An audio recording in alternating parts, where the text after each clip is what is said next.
last panel of the day. Thank you all for sticking around and for being here these past 2 days. I'm really excited to have a conversation with this group up here about solar and storage integration. So we've got Rick Luna, the Interim Director of Technology and Product Innovation at CPS, Omid Badkoubet, the co-founder and CEO of Yatta Solar, Debbie Brote-Giles, Group Manager of Data Science at NREL, and Robert Miggins, CEO of Go Smart Solar. So I'm going to let you all introduce yourselves, just give a quick introduction. I think you have some slides to share. Okay, thank you, Erin. So Rick Luna with CPS Energy. I work in our technology and product innovation team. And so we're responsible for all of the customer-facing programs at the company.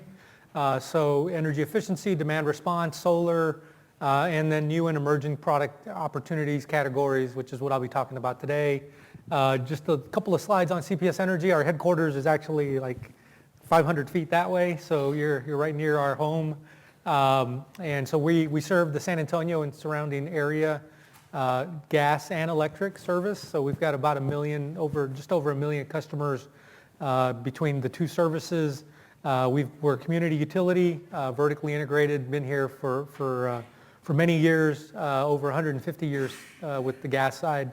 And so we take a lot of pride in, take a lot of pride in the programs and the things that we do for our customers.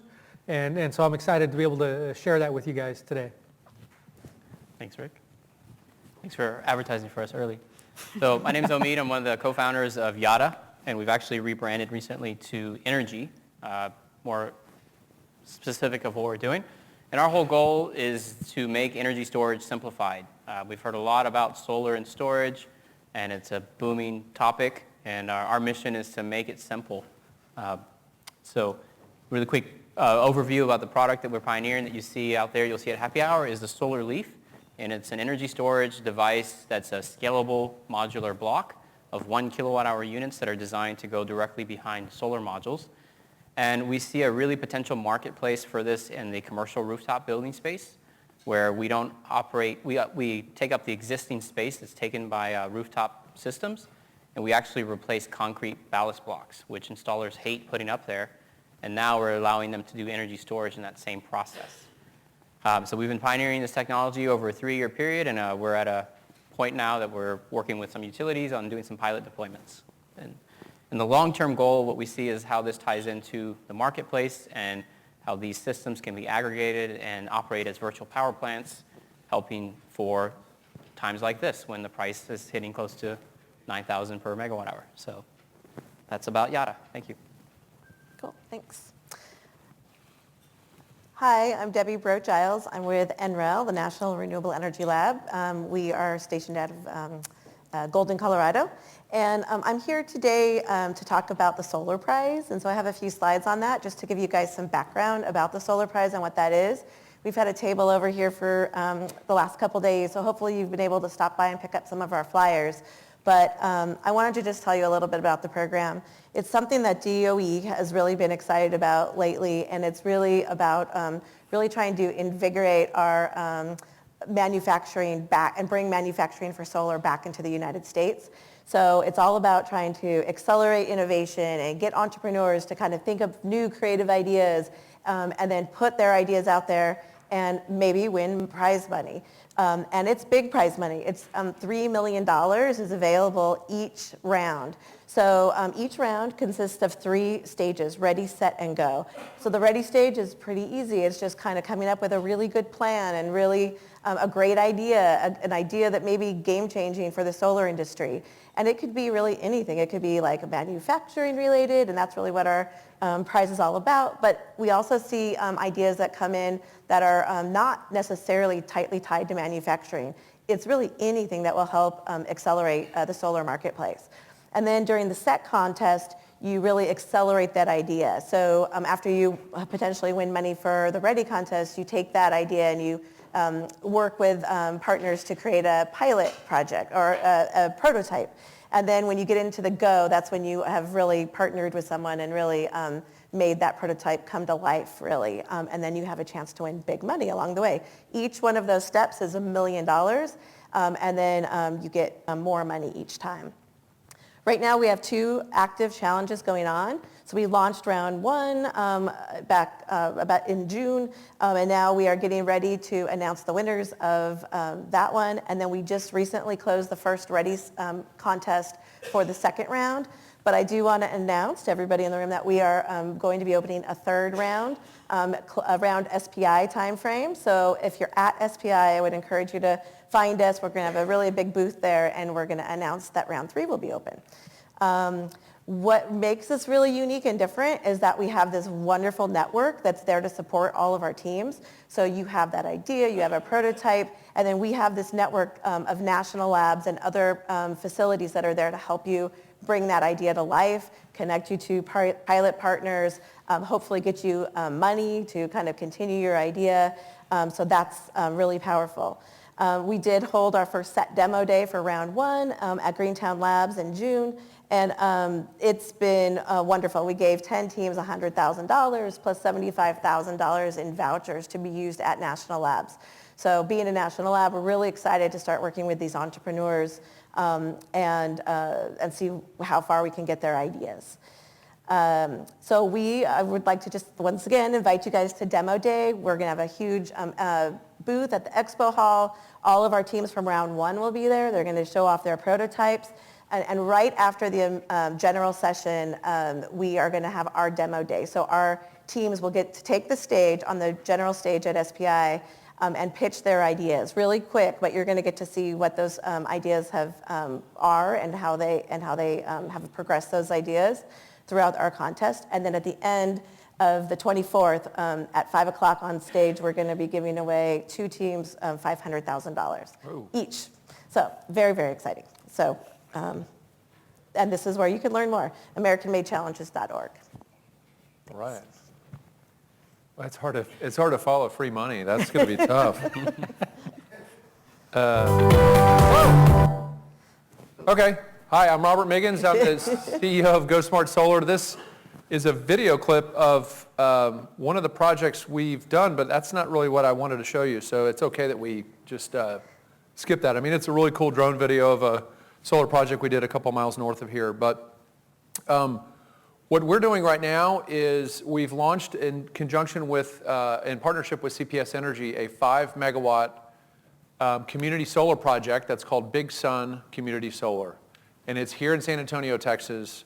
What's different about Big Sun compared to other community solar projects, and if you've stopped and seen our booth, you may have picked this up, is that instead of building a ground mount sort of on 25 acres on the edge of town and interconnecting in one location, what we have figured out is that there's really great value in not just the solar panel, because it produces electricity that can be sold back to the utility, but also the shade that gets created.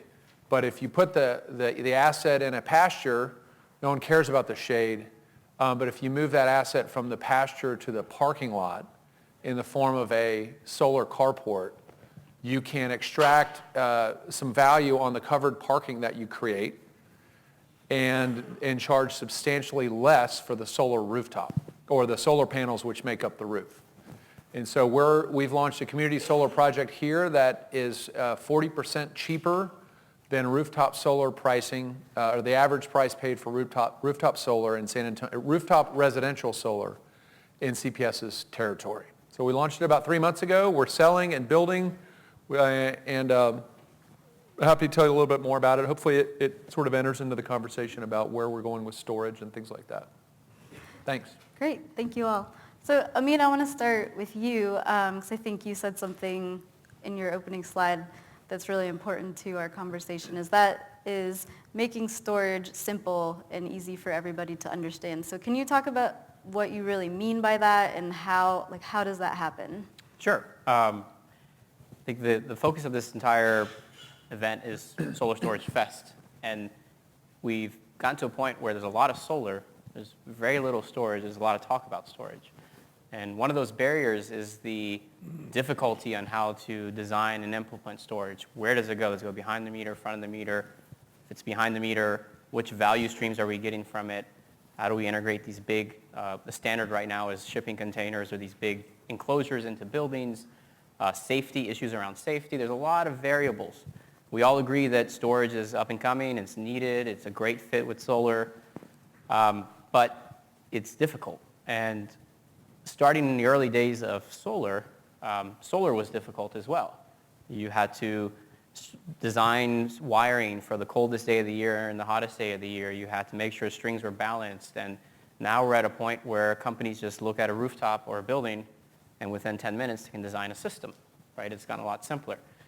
So that was the motivation for us on our approach to storage. The question was, can we make storage that simple? And it turned us to the fact that, okay, if we can place it directly behind solar modules, it can be made simple, it can be made scalable and modular the same way a solar module is.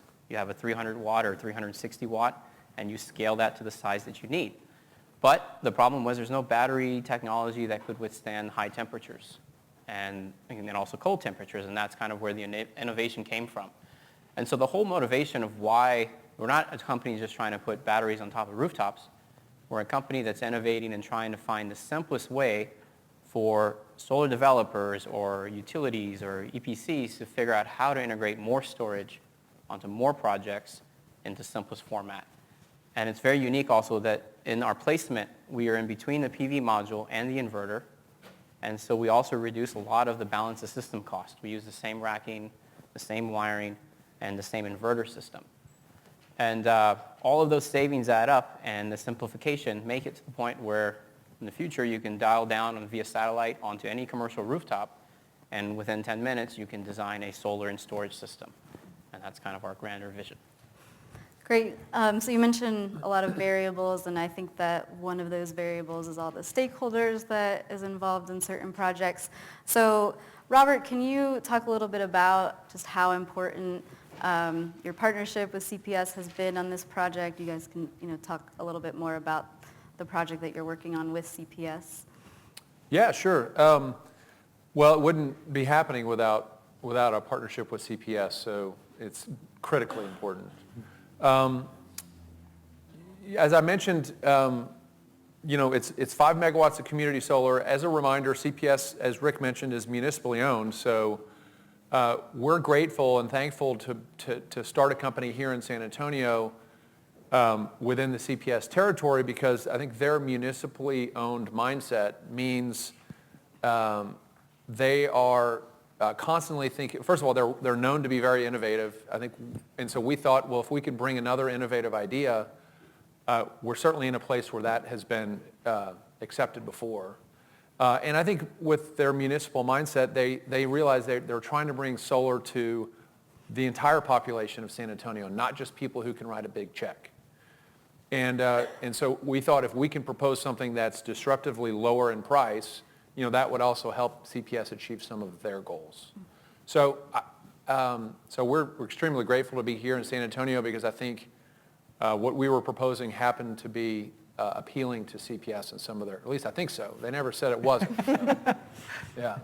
Rick, do you think? Yeah, so I'll tack on to that. So, it might help to talk a little bit about how we got to that decision to do this program, right? Is we've been involved in energy efficiency and solar since about 2009 when our city passed the Save for Tomorrow Energy Plan, which was a major effort to save 771 megawatts of demand on our grid and avoid the need to build the next power plant. So we've funded a variety of large programs, energy efficiency, DR, all of these things. Over time, we've learned a lot from that experience. Specific to solar, right? One of the things we've learned is how do we broaden access to customers. So we've got about 17,000 customers who own their own systems on their roof, 145 megawatts. We've had a lot of success there, but we've also uncovered, of course, pockets of customers where that model just didn't work for them, whether they were renters, whether they were maybe later in life and they just didn't want to make a 20-year commitment to an asset on their house, and they didn't want to have to maintain that asset.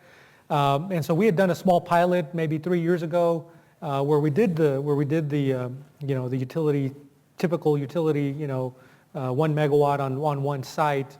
It worked out very well, so we knew there was an appetite for that model. But again, the beauty of innovation, right, is Robert and Jason and the team at GoSmart were thinking about these parking structures and what could they do with those. And through a number of conversations, this concept was sort of born. And really, it didn't take much to see that this was really a creative opportunity because it monetizes, right, that parking revenue, but it also makes it a lot more visible. And so now we've got the solar deployed all over the community. And so we felt like it was community solar plus, plus one, right? It was even a new iteration. So we were excited about it. First one just started construction here recently. And I think, we're excited because we know our customers are going to see that. And that's one more way we bring value to our community, right? Is seeing it and kind of living amongst that. So. And Debbie, what opportunities do you see for some of the companies that you're working with on the challenge to eventually work with utilities and form these innovative partnerships? Yeah, there's tons of opportunities.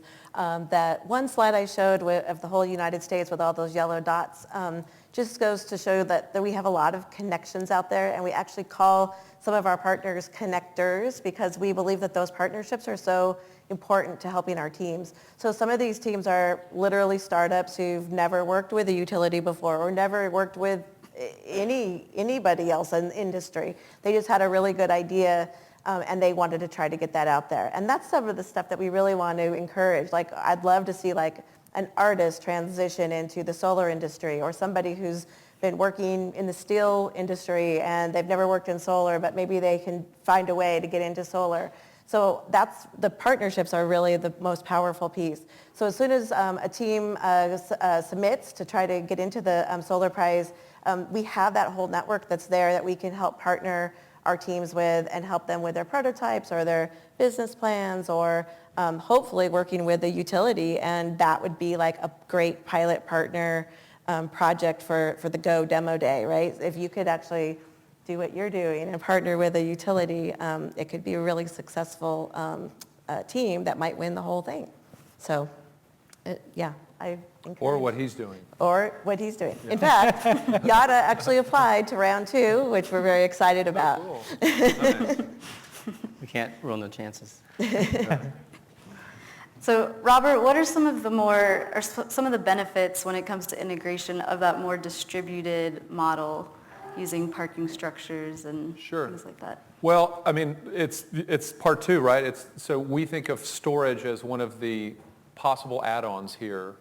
What the form factor looks like, I think, I would lean on experts like Omid and his team. But what we're excited about is once we get we're actually building the first 2 locations. It will ultimately be about 13 different addresses around town that collectively make up the 5 megawatts. And so it's not that hard to think, okay, well, if we're covering 188 parking spaces in one particular office parking lot, couldn't we cannibalize 1 or 2 parking spaces and land a lot of storage and pair it with the solar? And if you did that 13 times, what would the value be to CPS to having distributed storage along with distributed solar generation? We don't really know yet, but we see that as an opportunity in the future that we're ready for and we're poised for. We're trying to engineer for it today so that it kind of drops in easily. But the business model, CPS has made clear they're doing some pilots and they're testing out storage. So it's not really clear from a business person standpoint what kind of program to drop in to. But certainly we like the idea of that one day. Rick, do you have any follow-up on that? I think, on the topic of storage, right? So as I said, we've been down this road for some time. I think we look to the future as storage and electric vehicles. And so we've spent a lot of time in the last year and a half internally thinking about, what do those customer programs look like, right? How do we evolve to have potentially storage, in retail or maybe commercial settings? And so our internal team from across the company, we've spent months on this. We've identified, probably 20 plus different use cases. And really what we're thinking about is, how do we derive value for customers, right? At the end of the day, that's what's going to make this thing work. And we think of it a lot like with demand response, right? Where thermostats have evolved, the technology has evolved, the cost has come down, new service delivery models have emerged to really make thermostats kind of a no-brainer and one that we've had a lot of success with. And so we think of storage as maybe that and even better, right? Because it's bigger and it's, there's not as much customer comfort involved if you rely on a battery rather than if you turn off the air conditioner. And so I think we're thinking about like how to, timing, what's the timing for that? And then kind of what's the business model that would work and would have a customer that would allow us to, maybe interface or control a battery in their home. I think it's still a long way to go. But I think those are the kinds of things we're thinking about. And Omid, looking across the country, different states have different incentives put in place. What are some things that you would like to see in Texas that you've maybe seen in other states that we don't have here that might make it a little bit easier to do business? Higher demand charges and price for I was just joking. Time of day charges. Someone posted the other day that ERCOT hit 9,001 per kilowatt hour. Per megawatt hour, which is $90 per kilowatt hour. And I wrote on the comment, yes, let's do some time of use case studies and see how that plays out. But we are blessed in Texas with reliable, affordable power, and thanks to the reliability of ERCOT and all the stakeholders. In other markets, the price of power is higher, and there's higher demand charges, and that's naturally where you see a higher growth for storage. And one of those places is California, and on top of that, they have the SCHIP, which is the self-generation program where you get incentivized to do storage.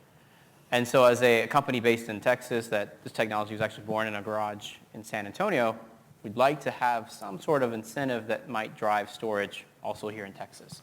Because it is valuable here as well, and there are a lot of areas that could benefit from having all those 20 different value streams, plus and one of those is resiliency. And as we have heard in the last talk from the professor, that a lot of the events that happened was not based on the grid itself, but from natural causes, not events, natural occurrences. So it's being able to put together all of these different value streams, and it does really take partnership with the utilities to drive that value. So as an energy storage company, it would be nice to see some sort of incentives, the same way it was done for the solar industry early on, and still is today. It's a lot of rebates from utilities, a lot of programs to help people make that adoption sooner.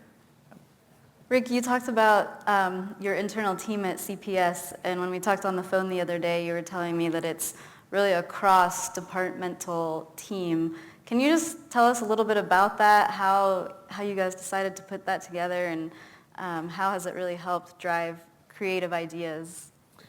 Sure. So that came out of some lessons learned around, we're doing a 5 megawatt, Frank Alvarez talked yesterday and mentioned we're doing a 5 megawatt pilot project over at Southwest Research. So that's been an effort and it's been ongoing for about a year and a half. We're also working on a resiliency product that with one of our commercial customers that is kind of an innovative new way to deliver that. And so in those efforts, right, one of the things we've learned is that it just touches so many different parts of the company, right? Everything from how do you meter it to what are our regulations, what does the law say we can do, ERCOT rules, financial models.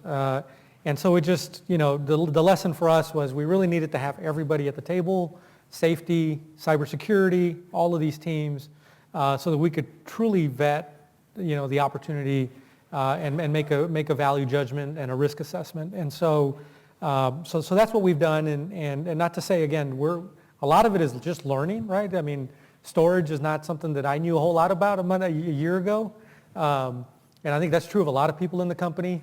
But we've kind of had to educate ourselves, go to conferences, talk to people, talk to experts, and sort of bring that knowledge to the company and share that. And so we have modified some of our rules of the game of engagement, and some of our standards are going to be changing just to be able to accommodate all of that world, right? And someone said yesterday, and I think it's so true, right? Is like the future is now, right? We used to talk about the future and when it would come, and it seems like more and more at the utility, at least, we're seeing like these projects coming at us every day. And it's like some variety, some completely different, like you just move a few things and it's like a whole different project. And so we're having to keep up with all that. And the only way to do that is with a team. Debbie, are you seeing that with some of the companies that you're working with on these challenge, bringing in different areas of expertise? Yeah, we're seeing really neat things really coming in. I mean, I think when we put this challenge together, we wanted it to be very broad. So you might say, it's not very narrow, right? It's not specifically on storage, or it's not specifically on like any TRL level. It's like all over the board. So I think we did that really so that we wouldn't limit anybody's creativity or ideas. So what we're getting because of that is everything from brand new ideas, something that's just literally an idea in someone's head, and we'll get like even hand drawings in the submissions, to something that somebody already has a really great product. And you might think, oh, well, they already have a product. They're already a successful business. But they'll submit because they want to change something. They want to make it better. They want to improve their manufacturing process or something like that.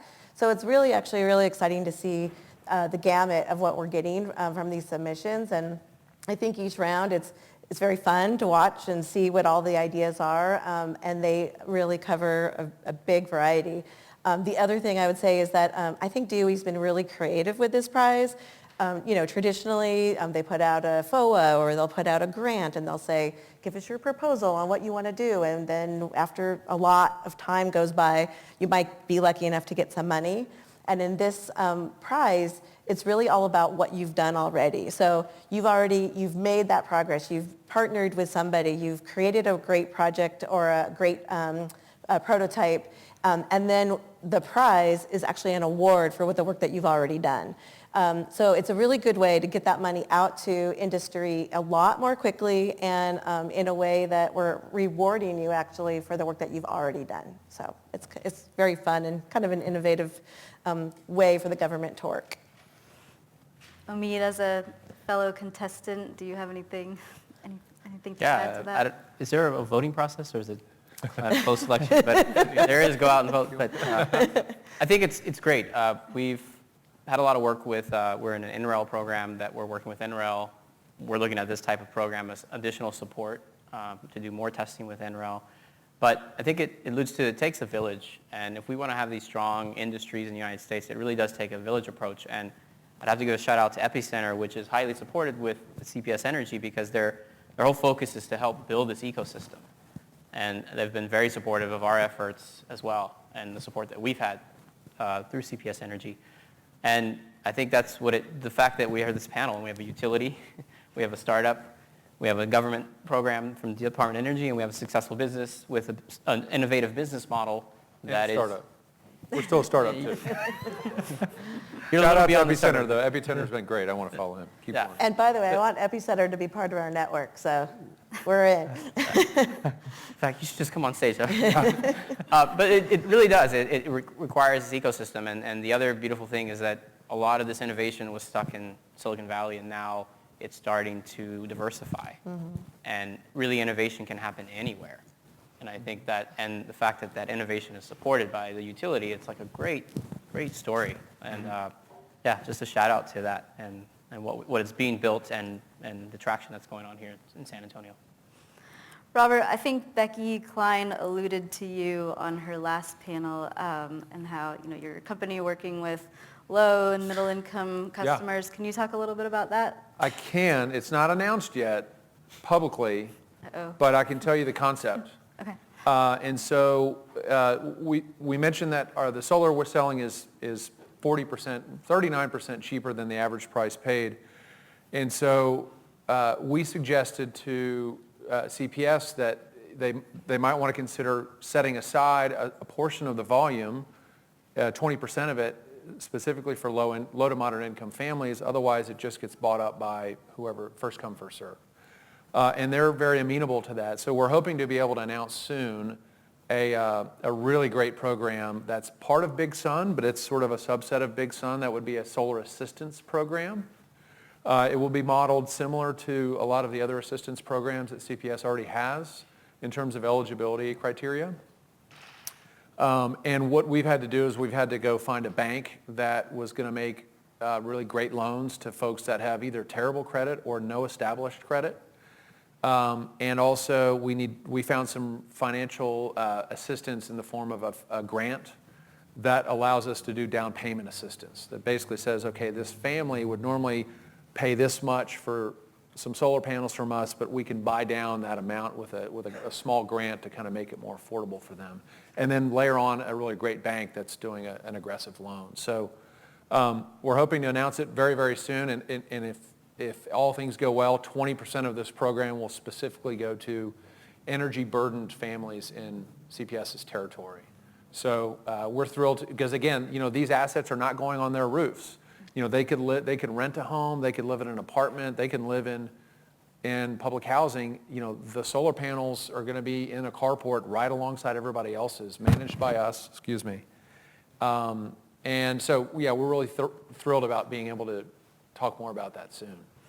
Thank you for the sneak peek. Yeah, that was more of a peek. That was like a flash. Anyway, sorry about that.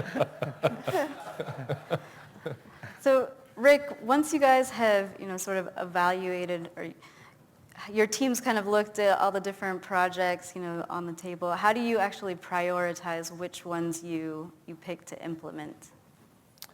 So we do a lot of things at one time. So it's not like we pick one thing and off we go. I think we're at any time working on a whole variety of things. I think at the end of the day, right, we look at things like, customer value. I talked about that earlier, right? Customer value to the grid, value to our community, and then we evaluate. And sometimes great ideas come to us. Again, Epicenter, it brings us ideas. We've got startups and other vendors who bring us ideas. And then sometimes we see what other utilities are doing, and we're not ashamed to say we copy good ideas, So somehow all of these emerge. I think internally we've been very focused on megawatts and megawatt reduction because of our big STEP program and the 771 target that we've had. We're proud to say we're going to meet that goal this month, so we're like right there. We're a year early, so I think we're focused onto new things, right? Like I mentioned earlier, electric vehicles, storage, new efficiency opportunities, things like low-income solar.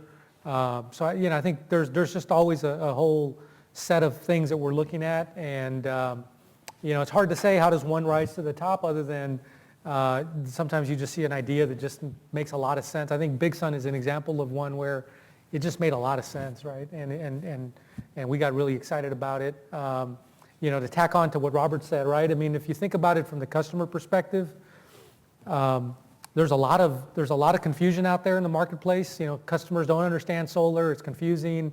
Pricing is kind of all over the place. It can be very expensive. And so here's an offer where through our partnership, right, they know that they're going to be dealing with a good partner because we're bringing it to them, right? And they trust us to do that.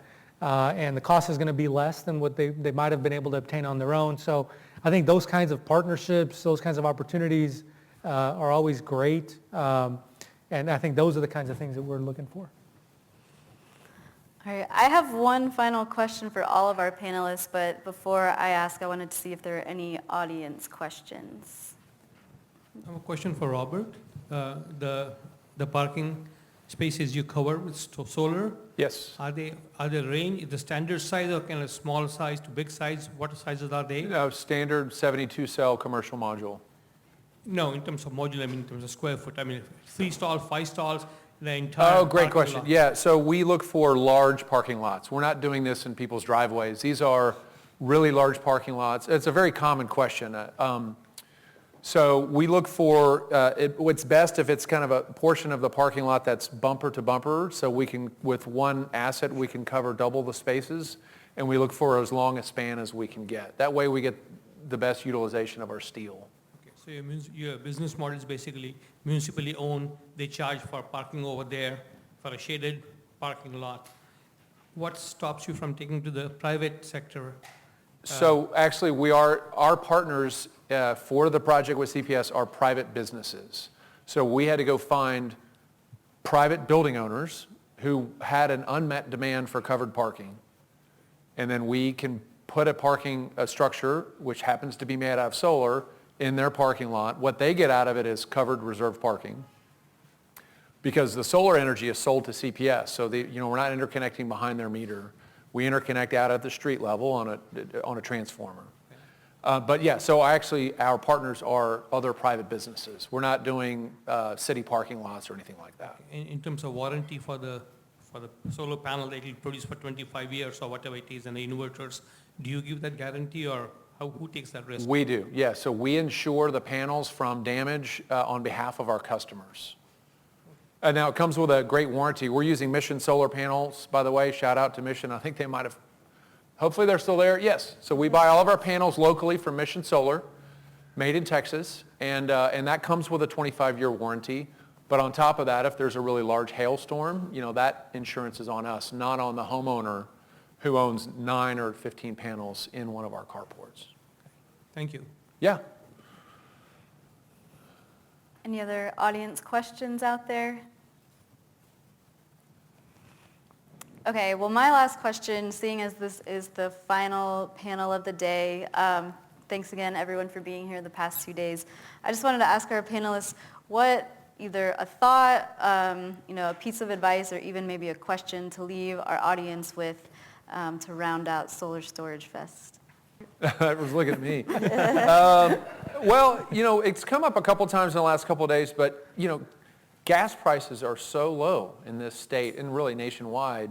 And so that is suppressing a faster adoption of solar and storage, for that matter. There's nothing that we're going to be able to do about that necessarily, but gosh, just keep in mind, the alternative to fully renewable sources of energy is sort of at a historically low price. So, I wish, I don't really know what I wish, but at some point gas prices are going to go up. But until then, I think we need to just continue to look for business models that make sense even alongside an abnormally, inexpensive source of power, being gas prices. So that's just an observation. It's not really a wish for the future, but. No, that's great. Thank you. Yeah. Oh, looks like there's maybe one Oh, question. there's a question. Dan was trying to save us from our thoughts. The carport platform, it's interesting they're in commercial parking lots. I'm wondering, have you considered the option for the lot owners to pay for charging stations, because that could come under the ITC, Yeah. which I assume also the carport is, which is why Right. it's such an affordable deal. But that could enable not only shade for the lot provider, but also, half price, kind of a cheaper, 100% solar derived storage opportunity Right. for the car. Yeah. So I left this out, but we're wiring every one of our carports for EV chargers day one. Some of them we're just installing right now because our building partners are saying, yes, let's just do this right now. So there's an opportunity to do storage in the future. We're doing EV chargers for the most part right now. So yeah, I think you're on the right track. So big picture, it could potentially be solar, storage, EV charger. Maybe, we've toyed. It could be a resiliency hub if we had a lot of storage there. So in the event of a total power outage, could these assets that are distributed around town be places where people can go charge their phones or their cars in the event of a prolonged power outage? Sorry, I kind of blanked out in the middle of my question. What I meant to say is there are EV chargers that have battery systems in them. There's actually a system that's it's backed by BP and Shell, and it's very easy to connect anywhere because you only need like 120 volts, 240 volts. Okay. There's no infrastructure. It's very low cost to interconnect. So I'm saying a battery system in an EV charger. Got it. There's providers for that, and that could be a unique opportunity for an overall low-cost solution with the ITC, and also could feed back during 4CP. You just have to put a little red light on it Yeah. for the 20 hours in the summer when you're doing 4CP, like you can't charge right now. So it's just, Sure. sorry, I blanked out. Let's talk about it without the details. over happy hour in 4 minutes and 27 seconds. No, I'm serious. I want to talk to you. So Aaron, I have a wish, or I have two wishes actually. So with the prize, right, there's lots of opportunities and hopefully you guys see a pathway to participate either as a competitor or as a connector, as someone who's part of our network. So either way, I think almost everybody in the room here has a pathway of working with us. And I didn't really mention, but our network partners also have opportunities to make money in the prize program as well. So if you're a connector or a prototyper and you work with one of our teams and you help them win, you also get money. So there's lots of really good opportunities there. And I will give a shout out to Z Prime because you are a connector, an active connector in our program. So I really appreciate that. Cool. And the other wish is that you all put your great ideas in, because I will also say that there's no idea too small or too crazy. We want those really out of the box ideas, and I would say don't be afraid to put it in. I think the chances of winning are actually really good. So please put your ideas in, and if you've put your ideas in the past and maybe they didn't win, don't be afraid to resubmit, because you never know how close you were the first time to winning, and perhaps if you put it in again, you might be lucky the second time. Yeah, I would say if anyone wants to partner with us and put our idea in for us next go around, let us know. We'll get multiple versions of our idea in. I think having been in solar for close to 10 years now, got into it when panel prices were $5, $6. We get excited when they were $3 and then $2 and then now, in the 30 to 40 cents range, being made here in San Antonio. I think it's quite interesting to see how fast this innovation has happened. I started my career in a market where the utility was very much against solar. That's not here in Texas, but now they're the ones developing a lot of solar projects. And I think we're kind of in that same forefront now with storage. It is costly, but the costs are projected to come down quite rapidly, and to the point where it's going to hit the same adoption curve that solar did. So it's great that we have these conferences and we have all this thought and leadership that's happening, and just seeing how we can keep pushing innovation to make the planet a cleaner and safer place. On behalf of CPS Energy, I just want to say thank you to everybody for staying in our city for these last 2 days and sharing your ideas at this wonderful event. I think what I'll share as a going away is when I said we had this team that was meeting, one of the first things we did was we said, how do we approach this, right? How can we be helpful or useful to the company? And we came up with 4 things that we were really looking for in storage. And so I'll just share those with you, right? Is we said, look, if we can come up with ideas that save money, make money, solve a problem, or create a new service, if we can achieve one of those 4 objectives, then we've done something, right? So we haven't quite done it yet, but I think that's our perspective, right? And that's what we're on the lookout for. And so I would just share that with you. And if you think you might meet one of those categories, we certainly want to collaborate and learn more from you and talk. So just welcome you guys to reach out to us doing that.